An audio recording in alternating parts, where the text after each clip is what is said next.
Hello and welcome to From No Crypto to No Crypto. This is Blockchain Wayne bringing you another cryptocurrency podcast. Today's episode brought to us by Concierge Club, mobile private key wallet, and point of sale solution, helping to make cryptocurrency mainstream. Today's episode also brought to us by the Cryptocurrent Conference, going to be in New Orleans, Louisiana, March 15th. Head on over to the website, www.crypto-currentconf.co. Put in the discount code WayneM and get $25 off of your ticket. You definitely want to be at this. This is New Orleans' first crypto and blockchain conference. All right, so let's jump right in, guys. I want to thank everybody, those of you that have been listening regularly. I've been out of the mix for a couple weeks. Had a concussion a couple weeks ago and trying to recover from that. It made it really hard to focus and do a podcast. And plus, it would have been against the doctor's orders, but want to jump in. Luckily, what has happened in the last 2 weeks in crypto as far as market action? Not a whole lot. That made me feel a lot better since I couldn't watch any charts. But today I want to talk about something that's really hot in the news right now is crypto wallets, not just crypto wallets, but also think about what happens to your crypto when you die, right? If you invest in cryptocurrency, how will your loved ones get access to it, right? And there's different levels of that I want to talk about. But to do that first, we've got to talk about wallets. So let's talk about different types of wallets. So you've got mobile wallets, right? You can download on the mobile phone, right? You've got downloadable wallets you can download to the desktop interface, right? Exodus being one of the most popular ones. It's exodus.io. It's probably the best desktop downloadable wallet I've seen. There's browser extensions that can be downloaded, like My Ether wallet and other ones that can attach on to Chrome and Brave, and you can use your crypto there. But then also the most secure of all of them is your cold storage wallets. Now, cold storage, the best ones are going to be like your Trezor, your Ledger Nano S. Those are the two that are out right now. And then also, I didn't mention it, but they're also paper wallets. That's an option, but paper wallets are very risky because you lose the paper gets destroyed. You can't read the paper anymore. You lose access, right? But your Trezor and your Nano Ledger S, right? Those a year ago were both going for around $130. And guys, I just bought another Ledger Nano S the other day for a special project and got it for $59 on Best Buy's website, right? BestBuy.com. Came in 2 days. So in 2 days, I was able to get that wallet in. And with that, you control it. It's cold offline storage. You also will set up your private keys. Now, any of these wallets I mentioned, you want to set up your private keys. Now, if you ever have a wallet you set up and you don't set up your private keys, that means the company holds your private keys, which means that you are storing a decentralized currency in a centralized place. What happens if something happens to that centralized place, right? So what we saw in the last week or so is the founder of a crypto exchange, a large crypto exchange in Canada, mysteriously died, right, in India while seeking treatment for Crohn's disease. Now, there's a lot of conspiracy theory of whether he died or not. We're not even going to get into that because I don't know that one either way, right? But what I do know is the rest of the company, the other executives in the company and other people involved say they have no access to the company's cold storage wallets because the owner was the only one that had the private keys. Now, that alone is crazy when you think about it, because we're talking about $190 million right now that is mysteriously gone. Now, there's a lot of other conspiracy theories, people saying it's an exit scam, that the company never was holding any crypto. They were just siphoning it off to themselves and paying off old investors with new investors. So when somebody wanted to withdraw, they would just take the money coming in from deposits. But without getting into all of that, that is a very serious situation. So that's why you don't want to store your crypto in a centralized exchange, right? Can you buy on a centralized exchange? Absolutely. But get it off of there as soon as you can. And when you put it in the wallets, here's how I like to explain where do you want to put in wallets, right? If you had $20,000 in cash right now, cold hard cash, would you put that in your front pocket and walk around with it? I would hope the answer is no. At least, especially not around, most parts where I'm thinking of, right? You don't want to be walking around with that kind of money on you, right? But what would you have in your pocket? You'd have a few bucks. You'd have some spending money. So that's how you want to look at the different levels of crypto wallets, right? the mobile wallets. That's perfect for being able to spend on the go, right? So you want to make sure you got a mobile wallet. Maybe you got a few $100 in there worth of crypto, right? That way you can pay if you come across places that take crypto or you want to send crypto. I mean, on the go the other day, a buddy of mine had his birthday yesterday, and I hit him up. I said, hey, man, send me your Bitcoin address. And he sent it to me. Sent him some crypto from my phone to his for his birthday, right? So that's one option there. So you're spending money, right? You get into maybe a little bit more. You may have if you were talking cash, you may have a little bit more. You may keep in a safe at home, right? A little safe, maybe a small safe, or maybe just say a lock box, banker box, whatever you want to call it at home, right? Maybe you'd have 1,000, 2,000 in there most, right? Just some emergency cash if you need it right away, easily accessible. That could be your downloadable desktop wallet. But your big money, that money that I talked about, that $10, $20, $30,000 cash you'd be walking around with, that you don't want to be walking around with, you could have that in your cold storage. That's what that's for, right? The only thing you should ever leave on an exchange is what you're trading, right? If I'm trading on an exchange like Binance, for instance, and I'm trading on Binance, I'm never going to have more than 10% of my total crypto on an exchange for trading, because you never want to enter more than that in a trade. You really can put yourself a lot at risk, even if it's multiple trades.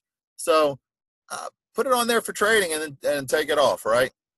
There's also some very big things happening with decentralized exchanges to where you can trade from your own private wallet without having to worry about keeping crypto on a centralized exchange to trade, right? Waves, they still got a ways to go when it comes to the volume on the exchange. But I mean, hey, let's face it, where we're still in a bear market, had a good day today, but we're still in a bear market. And there's a lot that needs to happen, but the Waves exchange, I've used it to buy and sell, and it's direct peer-to-peer. There's no middleman in there. The fees are super, super low, and that's one option there. So that's what you want to do when it comes to wallets. So that's kind of my analogy when it comes to what wallets you need for what. Because people say, what's the best wallet? And that's a broad question because there's different levels of the answer, right? So next thing you want to look at is what do you do with your private keys, right?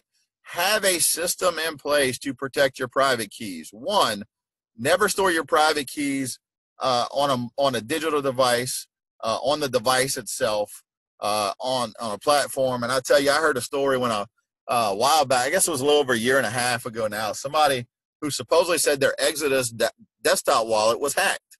Well, guess what? Their desktop wallet was not hacked. They stored their private keys to their desktop wallet in their Gmail account.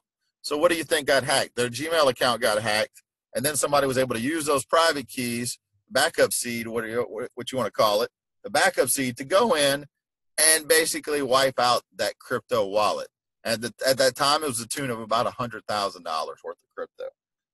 Wasn't me. It's a friend of a friend. So, but that's just one example of why you don't want to store it on devices like that. Store it on your computer. You can get a virus that could track everything on your computer. Now, there is an encrypted program you can buy, and if you look back, I don't remember the episode number, but I interviewed a guy named Philip Mealy of Safe Ledger, and Safe Ledger actually it's a program you can buy. You can buy for $15 and download it to a flash drive, not to your computer itself, to a flash drive, and then you can use it as a store of value to store all your private keys. Now, you'd want to have backups of that as well. And look, I tested this program, put it through the ringer, tried to hack it, tried to figure out a way to see if it left any trace evidence, and it doesn't.